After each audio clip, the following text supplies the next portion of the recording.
আমি western dress পরি অথবা শাড়ি, নিজের চুলে হেয়ারস্টাইল করার ক্ষেত্রে মিডিল পার্ট করে সব্যসাচী হেয়ারটাই বেশি প্রেফার করি, কারণ নিজের হাতে হেয়ারস্টাইল করার জন্য এই হেয়ারস্টাইলটা যতটা ইজি ততটাই চটজলদিও হয়ে যায়। তো তোমরা দেখতেই পেলে আমার ফ্রন্ট হেয়ার লাইনে প্রচুর বেবি হেয়ার আর ফ্রিজি হেয়ার রয়েছে, যেগুলোকে ফ্লাই হেয়ারও বলা হয়। তাই বাইরে বেরোনোর আগে আমাকে সামান্য কিছু প্রোডাক্ট ইউজ করতে হয়, না হলে আমার হেয়ার প্রচুর মেসি হয়ে যায়। মনে করে আমি পরের দিন অবশ্যই শ্যাম্পু করে নিই। তো আজকে তোমাদের সাথে এরকম দুটো প্রোডাক্ট শেয়ার করব। তো চুলের একদিকে আমি লাগালাম ওয়্যাক্স স্টিক, যেটা লাগানোর পর শুধুমাত্র আশ্রিয়ে নিলেই দারুণ রেজাল্ট পাওয়া যায়। আর চুলের একদিকে আমি লাগালাম ফ্লাই হেয়ার ফিক্সিং জেল।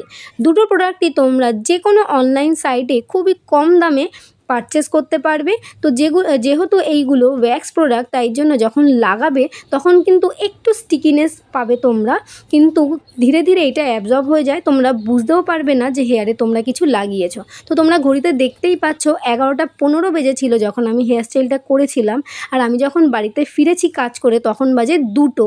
তো আমার কিন্তু হেয়ার অ্যাজ ইট ইজ ওরকমই রয়েছে। তো আমি যে কোনো জায়গায় এইভাবেই যাই। তো তোমাদের এই ভিডিওটা কেমন লাগলো অবশ্যই জানিও, ভালো লাগলে লাইক কমেন্ট শেয়ার করে দিও। টাটা।